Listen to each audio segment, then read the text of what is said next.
friends, Miss Beach here. Today we're going to do a drawing that was suggested by one of my friends. She said, hey, do you know it's Mother's Day on Sunday? I said, yeah, I know. Well, do you guys know? And she suggested, why don't we use a piece of our art as a gift for our moms? Pretty cool. So I'm going to teach you some still life techniques today. And to do this, I went out in my yard and I found this beauty. This is called an iris, named after the goddess of rainbows. And they call these irises because they come in so many beautiful colors. You'll see other things in our life named after this goddess, like the colorful part of our eye. So what I did is I put it in a vase, and I'm going to set it very still where I want to do it. Now, if you have something around your house that's important to your mom, then right now I want you to kind of go around, look, see what you can find. Make a still life of your own, okay? You can pause my video, stop, then come back and we'll draw together. I'm gonna teach you some techniques that will make you a better still life artist that you can use and some little tricks, but we can be drawing two separate things at the same time, and that's okay.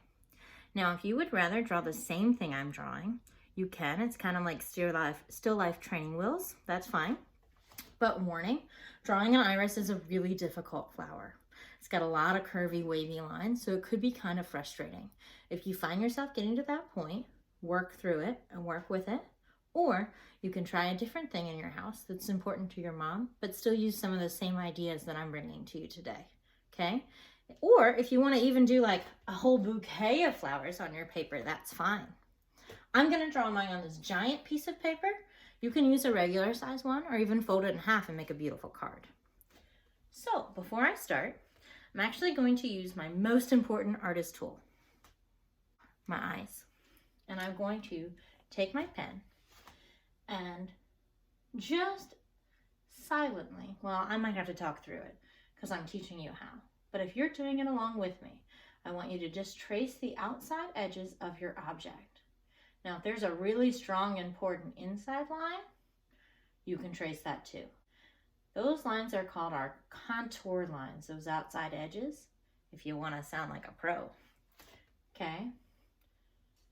And I'm just focusing on them. Now, I don't do this once, twice. I do it 3 times. And that's what most people don't do. They don't take the time to look. You have to be patient if you want to be a good artist who draws from real life. Now, there are many different types of art out there. This might not be the one for you, but I can promise you, if you slow down, have patience, you will become a better artist. There we go.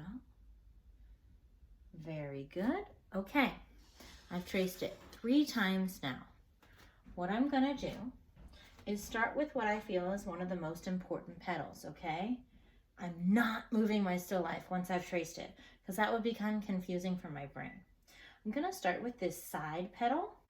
So if I look, there is a strong line that comes up where the stem is, and then it's got kind of a wavy line that comes over, goes into a little skinny part here, down into a bump, over, down.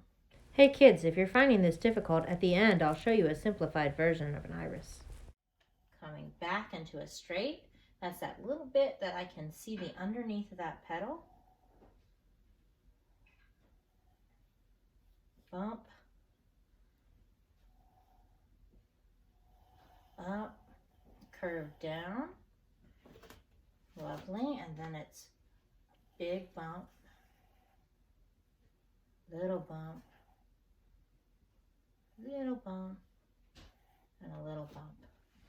Now this, when I was drawing, didn't connect, so I need to go back and connect it.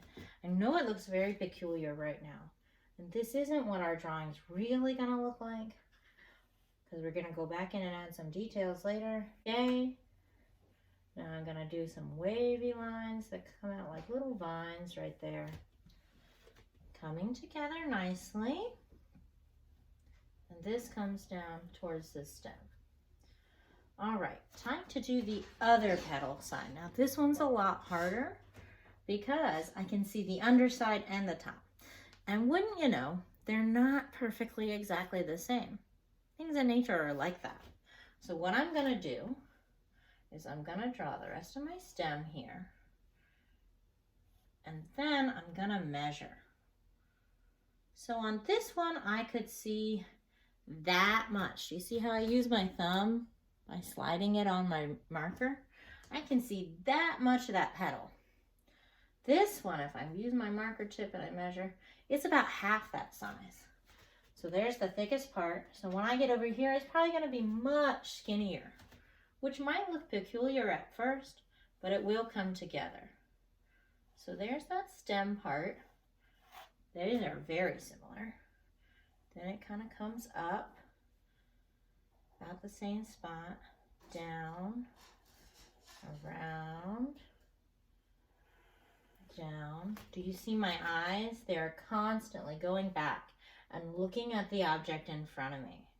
Now I can do that underside right there, and that underside right here, kind of like straight lines, showing me the rest of the flower petal. Over, under, around, and on back.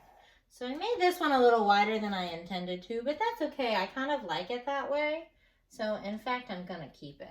There's another little repetitive line where I'm drawing the same exact line almost to look like the underside of the petal flipping up, which is pretty cool. I'm going to draw some more of those little Y's right here, just for some detail. So I'm going to go up with these strong lines. So there's one that runs right up the middle, really strong.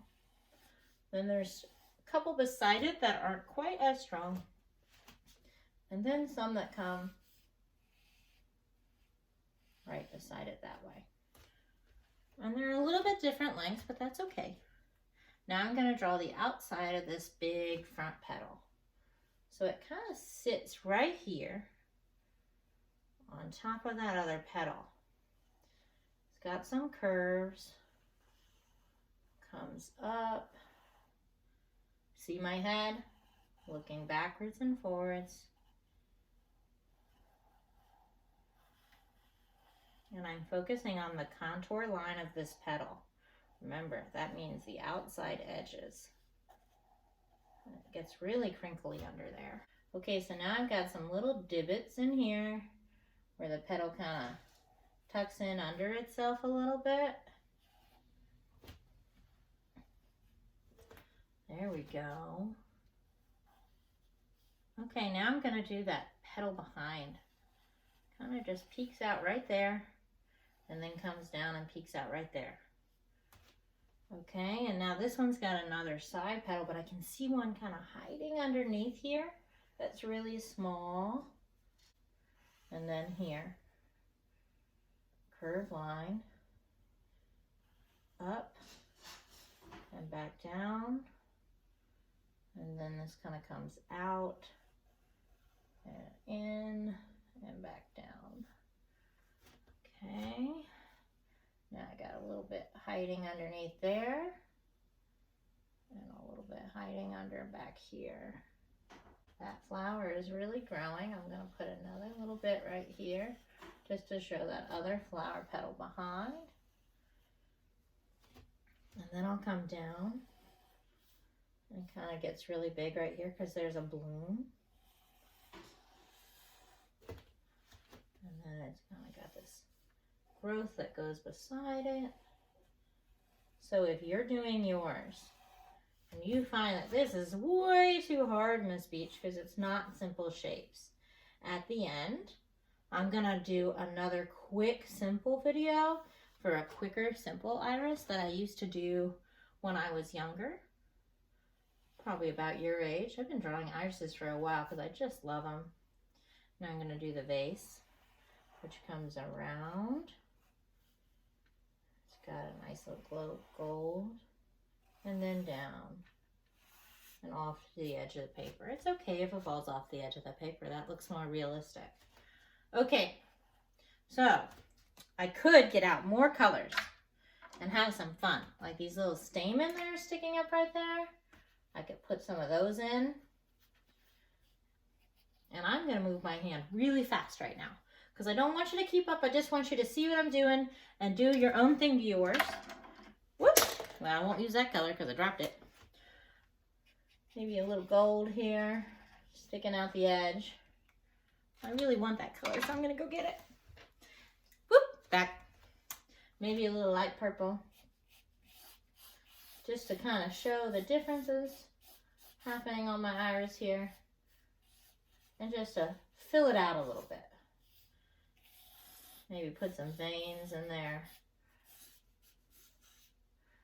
Okay, you get the idea. Now, I am going to turn my paper and draw a simpler iris for you now if you want to learn how to do that using really basic shapes. If you've been drawing a still life of your own, remember to, before you start to draw, slow down, trace it with your eye. Break it up into simple shapes and lines. If you make a mistake, work with it, okay? Always continue to look with your eye back at the object. Those are the best tools I can give you to being a good still life artist. All right, so I'm gonna start with the simplest shapes.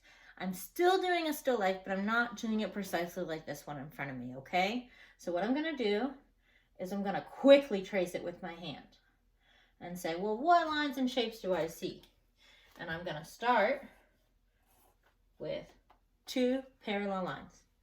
And then they're gonna come up into kind of a paddle or an oval shape. Now I'm gonna draw another one over here that's almost the same, that makes it look like it's peeking out behind the back. And another one over here. Sometimes I might put a little curve in it, but it's almost the same as that paddle shape. Okay, this is going to be the top part of our iris. Now I'm going to draw the side petals. They come out to the side like this and then down. The petals itself is kind of like a floppy paddle and then back towards the center. Right here, that's your main focus. Boop, right there in the middle of your paper. All right, watch. Now I'm going to do another one coming down.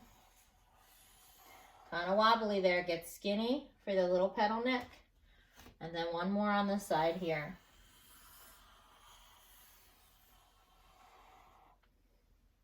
What do you think? You got an iris. Now you can hide behind it, the stem. And their iris leaves are often very straight and pointy like this. See how I'm overlapping one on top of the other? But you can also go in and put some curved lines to kind of show your petals. Kind of tilting towards the edge there. So I'll do one in the center and then kind of just some on the side. And I might use multiple colors and try shading some too. That could look really interesting. So if I take my dark purple and I put it in there and just show it, or maybe some dark purple coming off the edges here, and a V. Really play with it. If you have something like colored pencils instead of Sharpies, you could, or crayons, you could press really hard with your crayon or colored pencil here and get a dark, dark, dark purple, and then kind of medium pressure, and then lighter pressure, just to show that slow fade. So if I did that petal dark on the side, I think I'm going to do this petal dark on the side and this one. So that's a simple way to draw an iris, which would look really beautiful on a Mother's Day painting, card, drawing, something that you could give your mom that she would just love. Okay? So I've shown you 2 ways.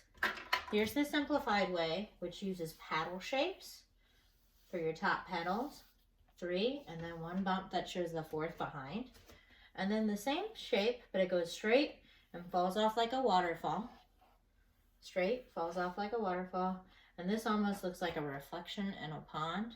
Same shape coming down and around with a stem and a leaf behind it. The other one, which is much harder to follow along with, has some curves and bends to it. Okay, I hope you had fun. I hope you learned some things about drawing a still life, and I hope to see you soon.